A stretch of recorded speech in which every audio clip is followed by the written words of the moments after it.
Hi, welcome to Mikey's Video Game Madness. Today we're playing Silent Hill 3 HD on the Silent Hill HD collection, which has Silent Hill 2 and 3, so it's not really a complete collection. This is the PlayStation 3 version. There's also an Xbox 360 version, like I said in the Silent Hill 2 HD video. Skip it. Usually with multi-platform ports, you usually want to go with the 360, especially if the bind to the PlayStation 3 game actually spells out PlayStation 3. Usually you're straight if it's a PS3 logo on the cover. Then you're usually straight, because by that time when they started putting the PS3 logo on the PlayStation 3 games, they pretty much figured out how to do console parity. And if you hear banging, I apologize. That's the neighbors upstairs. I unfortunately can't keep up with what they do. But anyway, for whatever reason, Konami didn't patch the Xbox 360 version, and they patched the PlayStation 3 version, which is really weird. This looks really nice on PlayStation 3. I think it fluctuates between 30 frames and 60 frames per second, because some scenes seem sort of choppy and other scenes seem really smooth. I can't explain it.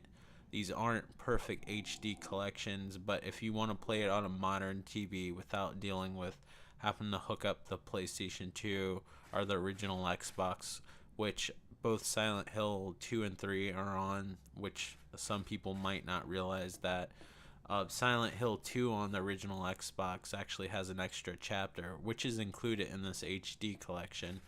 It's small, but it was incentive for people to pick up Silent Hill 2 for the Xbox.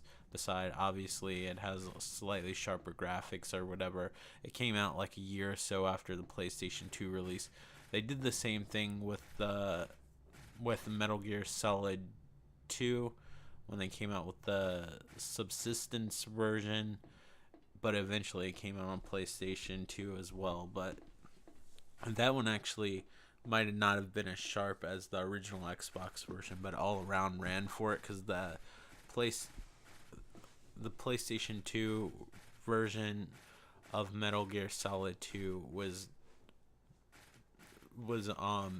specifically programmed for that platform. And like most of Sony's platforms, as far as the PlayStation 2, PlayStation 3, I don't know how difficult the PlayStation was to program for, but between that and the Sega Saturn, it seemed like developers preferred that particular platform, which is one of the reasons why the Sega Saturn failed. Also, with the Sega Saturn, they realized how powerful the PlayStation was, and last minute decided to hook up a processor. Plus, they rushed out the game before letting retailers really know when they were actually planning on to release it, to try to compete with the PlayStation, and it screwed it all around over. It did really well in Japan, from what I hear. Seems like a cool import system. If I were to ever get a system based on import games, it would probably be the Sega Saturn, because it has that expansion slot. You might notice I'm not talking a lot about Silent Hill 3, and that's because I already did a video of this on the PlayStation 2, which looks kind of nice. I actually recorded it on a backwards compatible PlayStation 3 back in the day that sadly died on me, which I probably told the video before. I temporarily fixed it, but it's a ticking time bomb, and since it doesn't have that CD tray that comes out, like if you get the yellow lighted death, you have to actually take the whole thing apart, resolder everything, or get the solder melted down. You could probably do it with a blow dryer, but that's risking it because it doesn't heat everything evenly. I fixed it. I need to get a new shell for it, because me and my infinite wisdom added more ventilation on the case, and I'd just rather just get a broken PlayStation and replace the case, even though it probably won't last long unless you go out and solder everything. I don't miss having backwards compatibility too much unless I really want to record. Otherwise, just playing on the PlayStation 2 is fine. Now finding a decent PlayStation 2, that's a different story. I've bought 2 PlayStation 2s, and they both have different quirks. One, I have a PlayStation 2 Slim. We actually have to put a paperweight on top of it. This is so stupid. You have to put a paperweight on top of it for it to read the disc. And then I got one from the Goodwill, really cheap.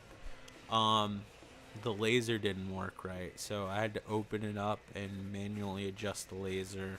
So I raised the laser a little bit so it could read the disc a little bit better because it wasn't recognizing discs. And then the actual tray didn't come out all the way, so you have to pull the tray out. So that's only a matter of time before it breaks. So I would like to get a mint condition used PlayStation. Well, a nice condition. I don't even care if the case is all fucked up. Worst comes to worst, I could replace the case. But I would like to get a nice functioning PlayStation 2 that at least last as much as the games I have for it do, which would probably be the rest of my life, hopefully. But every time the used places have a sale or whatever, of course that's the time that I don't have the money to invest. So the plan is to get a backup PlayStation 3. But yeah, so I'm trying to get a backup PS2 and PlayStation 3, and then we'll see about the PlayStation 4 Neo, because I think that's going to be the next thing I collect for. As far as retro collecting goes, now that I'm getting older, I don't really care about it as much, you know? I was thinking about if they had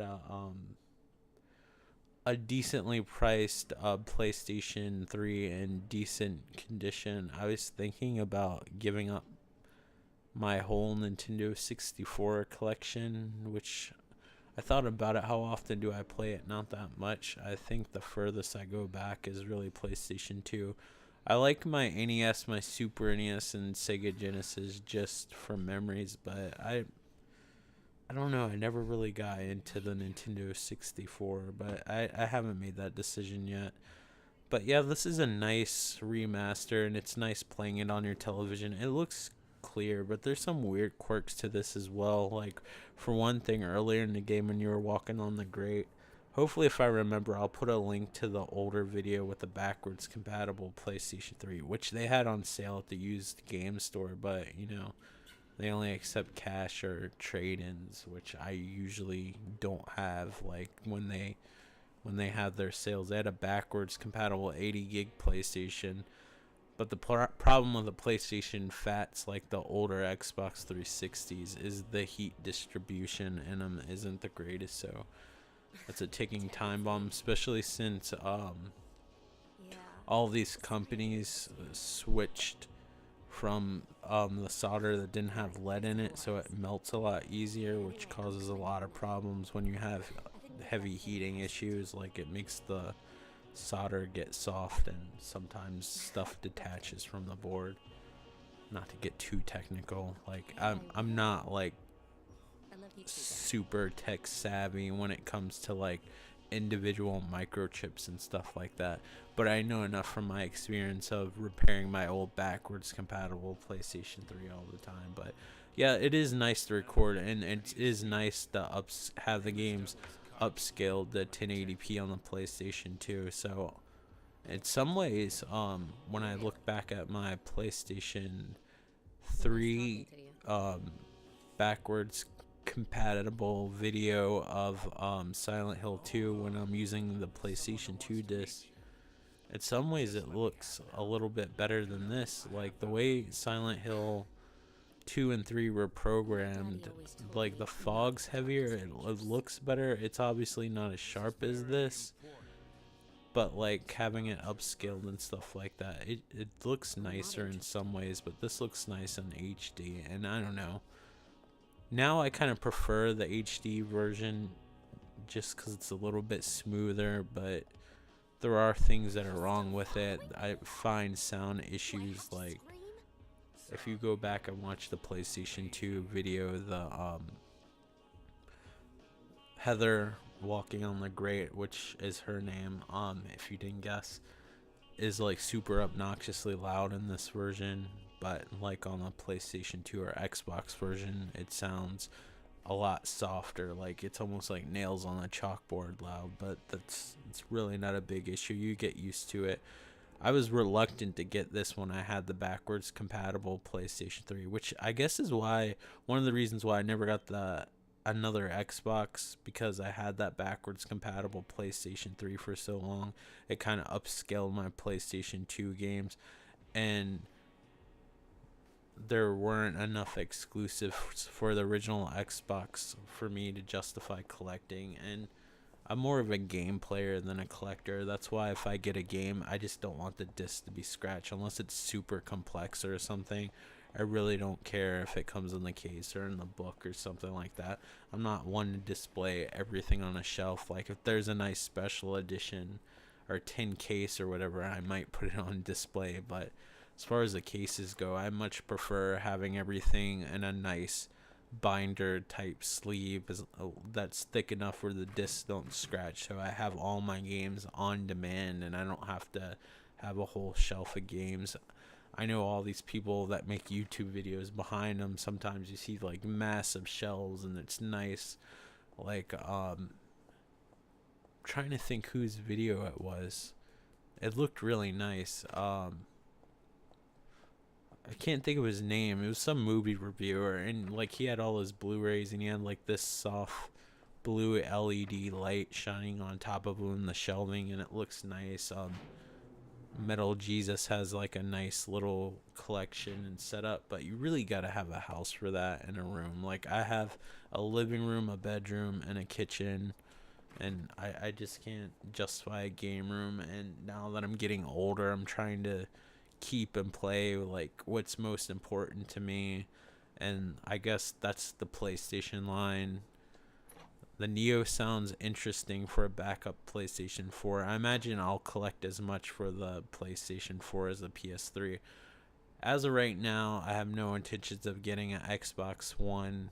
I'm not going to try to flip-flop on you or anything like that, or change my mind. If they came out with a decent amount of games that were worthwhile to me, then I might consider it. But at the same time, especially now that I have my own apartment and stuff like that, and I don't have to deal with roommates, I'm really anti-clutter. So, like, even having backups to me sometimes feels like a bit much, but it conserves, especially since my social life hasn't been the greatest as an adult, beside a few things. Some of my best memories sometimes are virtual ones as I've gotten older. I mean, I have real memories. I'm not like one of those people that hide in a basement or whatever, but I have real memories that mean a lot to me. But, you know, some of my best memories are virtual ones, and I know that probably sounds depressing, but I mean, I don't know, it's kind of cool to have interactive experiences you couldn't experience in real life sometimes.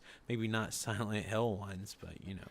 But this focuses more on puzzle solving, and I probably said all this shit in the last video, and I'll add a link to that one if you want to know more about the game. This focuses more on the puzzle solving and exploring individual buildings versus Silent Hill or Silent Hill 2, where you actually walk around the city a lot. There are moments like that, but there's significantly less of them. Even though I think Silent Hill 2 is more interesting and has the most complex story and the most intriguing story, gameplay wise, this is my favorite one, just because I guess it's closer to Resident Evil, where it has that creepy atmosphere, but there's more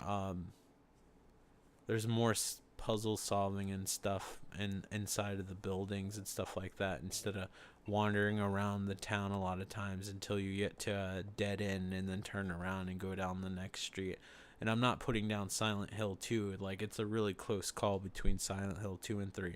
I wasn't a huge fan of Silent Hill 4, and if I ever get to Silent Hill 4, I'll sadly, unless I decide to hook up that backwards compatible PlayStation 3, which I really don't want to deal with until I can get another case and stuff like that, because I don't know, I want it to look nice. I don't want to fuck with it until I can fix it or whatever, if I even decide to. So that would have to be on a PlayStation 2, but I did like the American versions after I gave them a chance of Silent Hill.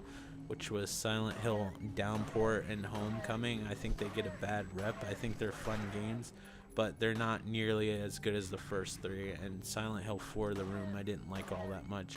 There's also a PSP Silent Hill game with a PlayStation 2 port. I never played it. If I ever did, I would probably play the PlayStation 2 port. And there's an overhead perspective game on the PlayStation Vita, which doesn't really interest me all that much, but I haven't played either one. Silent Hill 3 is probably my favorite game gameplay wise, and it's actually the only sequel that I know of to another Silent Hill game. The rest of the games are kind of standalone and take place in the same town. So there's a reason why you're playing a teenage girl, and it directly is related to the first Silent Hill game, and you don't even realize it till 3/4 into the game, and I won't spoil it for you. But anyway, thank you so much for watching. I hope you enjoyed me rambling on in this video. I'll try to remember to leave a link to the PlayStation 2 version, and I hope you're all doing well. Thank you, and take care. Bye. If you want to, like, comment, and subscribe.